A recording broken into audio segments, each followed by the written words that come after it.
اتل ما اوحی الیک من الكتاب واقم الصلاة ان الصلاة تنہى عن الفحشاء والمنکر ولذکر اللہ اکبر واللہ یعلم ما تصنعون. آپ جس کتاب کی آپ کی طرف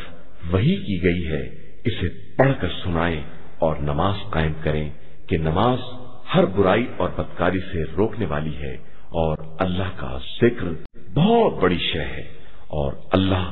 تمہارے کاروبار سے خوب باخبر ہے. بسم اللہ الرحمن الرحیم. الحمدللہ رب العالمین وصلی اللہ علی محمد وآلہ الطاہرین.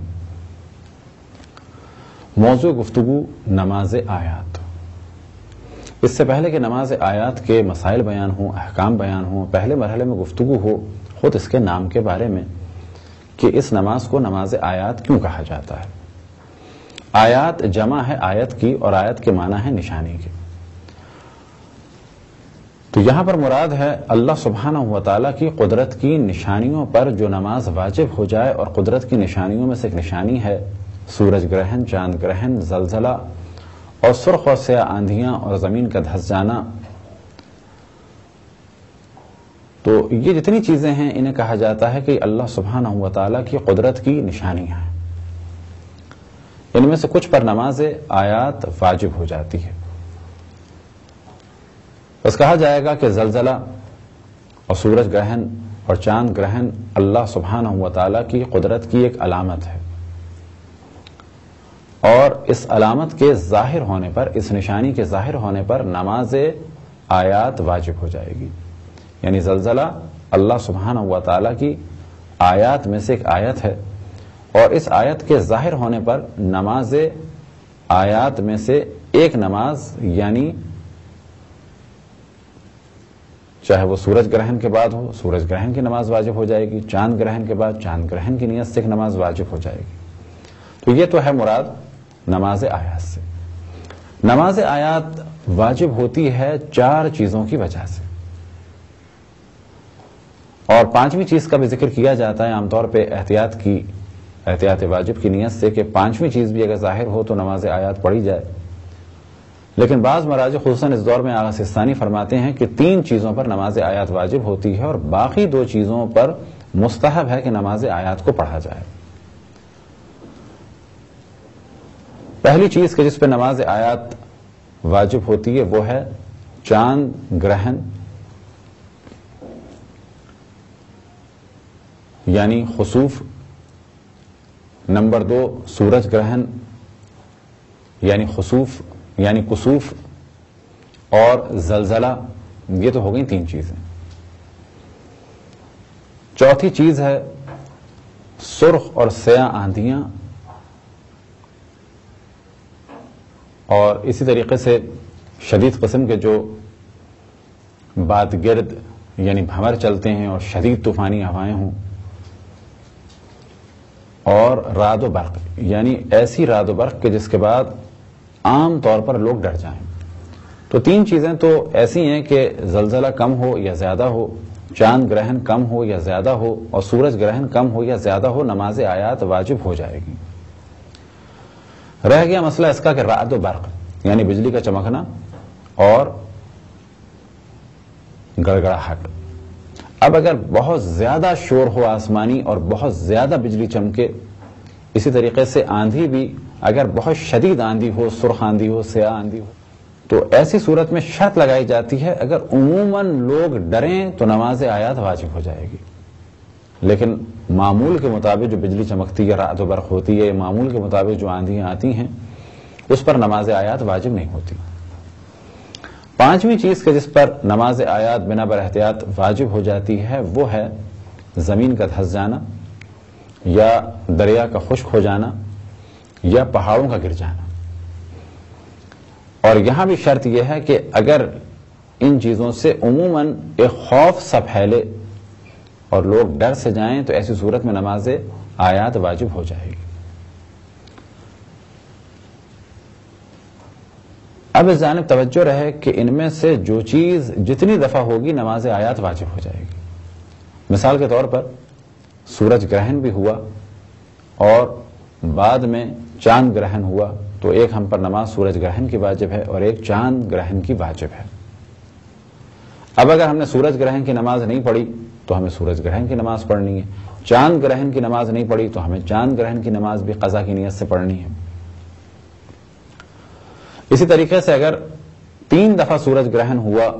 اور ہم نے نماز نہیں پڑھی تو ہمیں 3 دفعہ سورج گرہن کی نماز پڑھنی ہے قضا کی نیت سے،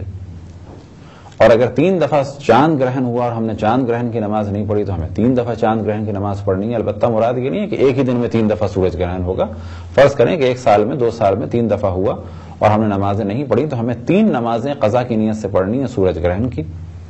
اسی طریقے سے اگر چاند گرہن کی ہم نے نماز نہیں پڑھی تو ہمیں 3 نمازیں پڑھنی ہیں چاند گرہن کی۔ اب ان میں سے کون سی پہلے دفعہ کی ہے کون سی دوسری دفعہ کی ہے یہ معین کرنا ضروری نہیں ہے۔ اسی طریقے سے 3 نمازیں آیات پڑھ لی یہ بھی کافی ہے سورج گرہن کی نیت سے، لیکن اگر ایک دفعہ نماز قضا ہوئی سورج گرہن کی، ایک دفعہ نماز قضا ہوئی چاند گرہن کی، تو ہمیں معین کرنا ہے کہ یہ نماز پڑھ رہا ہوں میں سورج گرہن کی نماز کہ جو مجھ سے چھوٹ گئی تھی، اور یہ نماز پڑھ رہا ہوں میں چاند گرہن کی قضا نماز۔ اسی طریقے سے اگر اس وقت سورج گرہن ہو رہا ہے تو ہم پر واجب ہے کہ اس وقت کی سورج گرہن کی نماز پڑھیں، اور اگر اسی وقت ہمارا دل چاہ رہا ہے کہ ایک نماز قضا کی نیت سے پڑھیں کہ جو پچھلے سورج گرہن کی تھی تو پہلے ہمیں نماز پڑھنی ہوگی، اگر وقت کم ہے تو سورج گرہن کی، اور معین کرنا ہے کہ اس وقت کے سورج گرہن کی، اور اگر ہم قضا کی نیت سے پڑھ رہے ہیں تو اس کو معین کرنا ہے کہ وہ سورج گرہن کی جس کی ہم نے نماز نہیں پڑھی تھی یہ نماز اس سورج گرہن کی پڑھ رہا ہوں، یعنی قضا کی نیت سے۔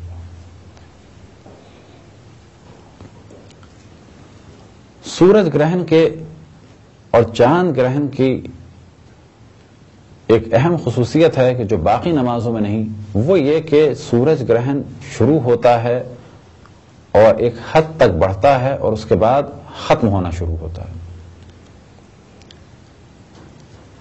مثال کے طور پہ اگر پورا سورج گرہن ہے تو یہ سورج گرہن شروع ہوگا، جیسے یہ شروع ہوگا نماز آیات واجب ہو گئی، اور جیسے ہی مکمل سورج گرہن ہوگا اس وقت تک نماز آیات کا پڑھ لینا بنا بر احتیاط واجب بہتر ہے۔ اور جب سورج گرہن ختم ہونا شروع ہو وہ بھی وقت ہے نماز آیات کا، لیکن بنا بر احتیاط واجب جتنا بھی سورج گرہن ہونا تھا یا جتنا بھی چاند گرہن ہونا تھا اس کے مکمل ہونے سے پہلے ہی نماز پڑھ لی جائے، اور جب وہ ختم ہونا شروع ہو اس سے پہلے پہلے انجام دے دی جائے۔ لیکن بعض مراجع فرماتے ہیں کہ شروع سے لے کے آخر تک کبھی بھی پڑھ لیں کافی ہے، لیکن احتیاط واجب یہ ہے کہ شروع ہونے سے لے کر اس کے آخر مرحلے سے پہلے نماز آیات کو پڑھ لیا جائے، اور اگر کسی نے اس وقت تک نہیں پڑھی تو ادا اور قضا کی نیت نہ کرے، فقط یہ نیت کر لے کہ میں نماز آیات پڑھ رہا ہوں، البتہ ذہن میں رکھ لے کہ سورج گرہن کی قربتاً الی اللہ، نہ ادا کی نیت کرے اور نہ قضا کی نیت کرے۔ لیکن زلزلے وغیرہ میں ایسا نہیں ہے کہ جب زلزلہ آ رہا ہو تو اس وقت نماز پڑھنی ہے، بلکہ اگر زلزلہ آ رہا ہے اور جان کا خطرہ ہے تو اس وقت نماز پڑھنا حرام ہے، جان کا بچانا واجب ہے، اور زلزلے کے بعد نماز پڑھنا ہوگی۔ اسی طریقے سے جب آندھی آ رہی ہے یا جب سیاہ آندھی آ رہی ہے یا جب بہت زیادہ بجلی کڑک رہی ہے یا کہیں بجلی گری ہے اور اس سے خوف و ہراس پھیلا ہے تو اس وقت نماز پڑھنا واجب نہیں ہے، اس وقت اپنی جان بچانا واجب ہے۔ لیکن جیسے ہی نماز پڑھنا ممکن ہو جائے تو واجب ہے کہ فوراً نماز احتیاط انجام دی جائے۔ اب اگر کوئی ڈیلے کرتا ہے اور فوراً نہیں پڑھتا تو وہ گناہ کرتا ہے، اور اس کے بعد اس پر واجب ہے پورے عمر میں کبھی بھی پڑھ لے، لیکن جتنی جلدی پڑھے اتنا بہتر ہے۔ اب اس جانب توجہ رہے کہ یہ واقعات دنیا میں مختلف جگہ ہوتے رہتے ہیں، جس جگہ یہ واقعات ہوتے ہیں اس جگہ کے افراد پر واجب ہے کہ نماز آیات پڑھیں۔ ایسا نہیں ہے کہ دنیا میں کہیں بھی ہو تو ہم پر نماز آیات واجب ہو جائے گی، بلکہ جس جگہ یہ واقعات ہوں یا جس جگہ تک یہ خوف و ہراس پھیلے اس جگہ تک نماز آیات واجب ہوگی۔ البتہ خصوصاً زلزلے اور چاند گرہن اور سورج گرہن کے بارے میں تو مسلم ہے کہ جس جگہ چاند گرہن ہو، جس جگہ سورج گرہن ہو، جس جگہ زلزلہ آئے اس جگہ نماز آیات ان افراد پر واجب ہوگی. اگر سورج گرہن اور چاند گرہن کی مدت بہت ہی قلیل ہو اور ایک رکعت سے بھی کم ہو تو واجب ہے کہ وہ ادا کی نیت سے پڑھے گا. اور اگر ایک رکعت سے زیادہ تھی لیکن کسی وجہ سے نماز نہیں پڑھ سکا اور اب نماز پڑھنے کے لیے کھڑا ہوا ہے اور ایک رکعت سے پہلے ہی سورج گرہن اور چاند گرہن ختم ہو جائے گا تو بھی اس پر واجب ہے کہ ادا کی نیت سے شروع کرے نماز کو. بعد میں جو نماز وقت سے باہر ہوگی یعنی سورج گرہن چاند گرہن سے باہر ہوگی وہ بے شک نماز وقت سے باہر ہو لیکن نیت اسے ادا ہی کی کرنی ہے شروع میں. ایک سوال یہ ذہن میں آ سکتا ہے کہ کب نماز آیات کو پڑھا جائے, یعنی کب سے مراد یہ کہ ہمیں کیسے پتا چلے کہ سورج گرہن ہونے والا ہے یا چاند گرہن ہونے والا ہے. البتہ زلزلے کے بارے میں بعض دفعہ پتہ چلتا ہے تو نماز واجب ہے اور بعض دفعہ پتہ نہیں چلتا اور ٹی وی یا ریڈیو سے پتہ چلتا ہے کہ اس علاقے میں زلزلہ آیا تھا تو بے شک ہم سو رہے تھے یا ڈرائیونگ کر رہے تھے اور ہمیں اندازہ نہیں ہوا, لیکن جب پتہ چل جائے کہ ہم اس علاقے میں تھے کہ جہاں زلزلہ آیا تو فوراً واجب ہے نماز آیات کا پڑھا جانا, اور اگر نہیں پڑھی تو یہ معصیت کی اور اس کے بعد ساری عمر کبھی بھی پڑھی جا سکتی ہے. لیکن اگر فوراً نہیں پڑھی, فوراً سے کیا مراد ہے کہ جب بھی پاسبل ہو نماز آیات زلزلے کی نیت سے پڑھنی ہے. سورج گرہن اور چاند گرہن کا پتہ چلے گا کس کے ذریعے سے؟ آج کل بہت آسان ہے, ریڈیو سے پتہ چل سکتا ہے, ٹی وی سے پتہ چل سکتا ہے, مختلف ادارے ہیں, یونیورسٹیز ہیں, اگر وہ اعلان کریں اور ان کی بات سے ہمیں یقین ہو جائے تو کافی ہے. اور پھر اس کے بعد جب ہم خود دیکھ لیں کہ سورج گرہن ہو رہا ہے اور چاند گرہن ہو رہا ہے تو یہ نماز کے لیے کافی ہے. فرض کریں کہ دن میں کسی وقت سورج گرہن ہوا اور اب ظہر عصر کا وقت بھی کم ہے اور ساتھ ہی سورج گرہن بھی ہو گیا, تو یہاں پہ سوال یہ کیا جائے گا کہ پہلے کیا واجب ہے؟ پہلے سورج گرہن کی نیت سے نماز آیات واجب ہے یا ظہر عصر کی نماز پڑھنا واجب ہے؟ تو پہلا مرحلہ تو یہ ہے کہ اگر دونوں کا وقت زیادہ ہے تو جو بھی پہلے پڑھ لی جائے وہ صحیح ہے. اسی طریقے سے کہا جائے گا جس کا وقت کم ہے پہلے اسے پڑھا جائے, اگر وقت زیادہ ہے تو دونوں میں سے کوئی بھی پڑھ لیں, اور اگر ان میں سے کسی ایک کا وقت کم ہے تو جس کا وقت کم ہے پہلے اسے پڑھیں. فرض کریں کہ سورج گرہن ختم ہونے میں فقط 5 منٹ رہ گئے ہیں لیکن ابھی ظہر عصر کی نماز میں 1 گھنٹہ باقی ہے, تو پہلے ہم سورج گرہن کی نماز پڑھیں گے کیونکہ وہ ہم پر واجب ہے, اور اگر ہم نے اس وقت نہیں پڑھی تو سورج گرہن کی نماز قضا ہو جائے گی کیونکہ سورج گرہن ختم ہو جائے گا. اسی طریقے سے اگر ظہر عصر کی نماز کا وقت کم ہے تو یہاں پہ کہا جائے گا پہلے ظہر عصر کی پڑھی جائے. یہی بالکل مسئلہ ہے چاند گرہن کا اور مغرب اور عشاء کی نماز کا کہ جس کا وقت کم ہے پہلے اسے پڑھا جائے. اب اگر ان میں سے کسی ایک نماز کا وقت کم ہو, فرض کریں کہ ہم سورج گرہن کی نماز میں مصروف ہو گئے اور اس وقت ہمیں اندازہ ہوا کہ ظہر عصر کی نماز ابھی ہم نے نہیں پڑھی اور وہ قضا ہو جائے گی, تو ایسی صورت میں ہم پر واجب ہے کہ سورج گرہن کی نماز کو چھوڑ دیں اور اسی دوران ظہر عصر کی نماز پڑھ لیں. چھوڑ دیں سے کیا مراد کہ دوران نماز ظہر عصر کی نیت کر لیں اور بعد میں جہاں ہم نے چھوڑی تھی نماز آیات کو وہیں سے اسے شروع کر کے دوبارہ مکمل کر دیں. ایک دوسری مثال کہ اگر ظہر عصر کی نماز ہم پڑھ رہے تھے اور اس وقت ہمیں اندازہ ہوا کہ سورج گرہن کا وقت بہت کم رہ گیا ہے, تو ایسی صورت میں ہم ظہر عصر کی نماز کو چھوڑ دیں اور سورج گرہن کی نیت سے نماز آیات کو پڑھیں, اور سورج گرہن کی نماز آیات کو پڑھنے کے بعد ہم اپنی نماز ظہر عصر کو مکمل کریں. اور یہی بالکل مثال ہے مغرب اور عشاء اور چاند گرہن کے لیے. ایک خاص موضوع کی جانب توجہ رہے کہ ہمارے معاشرے میں بہت زیادہ توہم پرستی کا رواج ہے, اور حقیقتاً یہ کہا جا سکتا ہے کہ تعلیمات قرآن اور اہل بیت سے زیادہ خود ہمارے یہاں کا کلچر اور توہمات کا بہت غلبہ ہے.